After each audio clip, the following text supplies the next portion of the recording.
আসসালামু আলাইকুম everyone. Eid day 2 তে আমরা কোথায় গেলাম, কি কি করলাম আর কেমন ক্রাউড ছিল, কেমন ছিল, এটাতে ঢুকতে কোনো এন্ট্রি ফি লেগেছে কিনা তাই আজকে শেয়ার করব। তো সকালবেলা উঠেই আমি সুন্দর করে রেডি হয়ে গিয়েছি আর এইটা ছিল আমার ঈদ ডে 2 ড্রেস, যেটা অলরেডি আপনাদেরকে আমি গেট রেডি উইথ মি একটা ভিডিওর মধ্যে দেখিয়ে ফেলেছি। তো যাই হোক, রেডি হয়ে আমরা সুন্দর করে রওনা দিয়ে দিলাম আর রাস্তাটা একেবারেই ক্লিয়ার ছিল যেহেতু সকাল ছিল। আর এই মসজিদটা এত বেশি সুন্দর, মাশাআল্লাহ, খুব দূর থেকে দেখা যাচ্ছিল।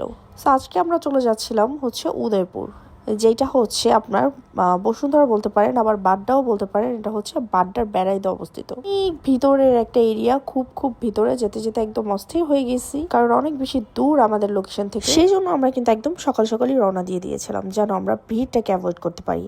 বাট সেটা কি আর যেহেতু ঈদের দ্বিতীয় দিন, সো যাওয়ার পরে দেখলাম ভালোই ক্রাউড ছিল। এখানে ওদের হচ্ছে যে আগে টিকিট কিনতে হবে, বা হচ্ছে আপনি হচ্ছে যে খাবার পারচেস করলে হচ্ছে এন্ট্রি ফিটা একদম ফ্রি থাকবে। খাবারগুলো এত বিরক্তকর খাবার ছিল, হচ্ছে কিছু টুকটাক খাবারের সাথে আপনি হচ্ছে 2500-3000 টাকা করে অ্যাড ফি করতে হচ্ছিল। আমরা জাস্ট 1000 টাকা দিয়ে টিকিট কেটে ভিতরে প্রবেশ করে নিয়েছিলাম। ভিতরে ঢোকার সাথে সাথে দেখলাম পরিবেশটা খুব সুন্দর, ক্রাউড ও রাশটাও মোটামুটি কম ছিল, যেহেতু আমরা সকালবেলা গিয়েছি। খুব ভালোই লাগছিল। দেন আস্তে আস্তে করে অনেক মানুষ হয়ে যাচ্ছিল। আর এইখানে একটা বাচ্চাদের প্লেগ্রাউন্ড আছে। প্লেগ্রাউন্ডটা মোটামুটি ভালোই বড় ছিল, সো আমার বাচ্চাদেরকে আমি এখানে দিয়েছিলাম। খুব মজা করে ওরা তো এনজয় করতেছিল। রাফাইজ জাওয়ানিয়া যেখানে প্লেগ্রাউন্ড পায় সেখানে হচ্ছে যে সেখান থেকে আর আসতে চায় না, সো ওদেরকেও এখানে দিয়ে আমি হচ্ছে খুব সুন্দর করে হচ্ছে একটু ফটোশুট করে নিচ্ছিলাম, ভিডিও করে নিচ্ছিলাম। তো আমি যেহেতু সকালবেলা গিয়েছিলাম, সো একটু খালি পেয়েছিলাম। বাট আস্তে আস্তে এত মানুষের ভিড়, দেখতেই পাচ্ছেন আপনারা, অলরেডি আমার পিছনে হচ্ছে মানুষ দিয়ে ভরে যাচ্ছিল।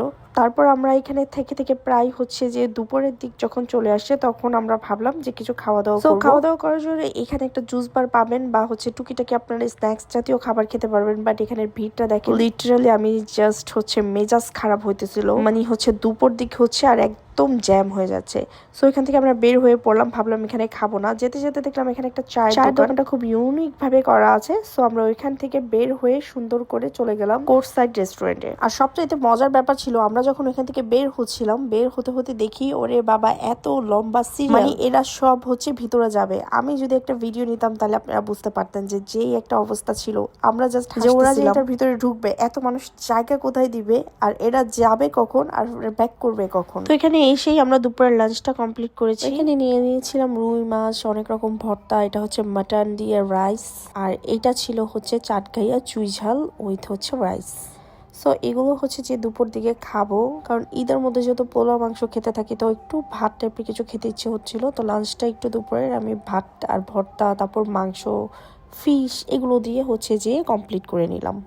আর বিকেলটাও আমরা সেখানেই হচ্ছে সুন্দর করে স্পেন্ড করেছি, খুব মজা করে। তারপর বিকেলে হচ্ছে যে আমরা এখানে অনেক মজার রাইড ছিল, খুব মেলা হচ্ছিল, সেই রাইড গুলোতেই উঠলাম। সেগুলো কি কি মজা করেছি আরেকটা ব্লগে শেয়ার করব। সবাই ভালো থাকবেন, সুস্থ থাকবেন, আল্লাহ হাফেজ, টাটা।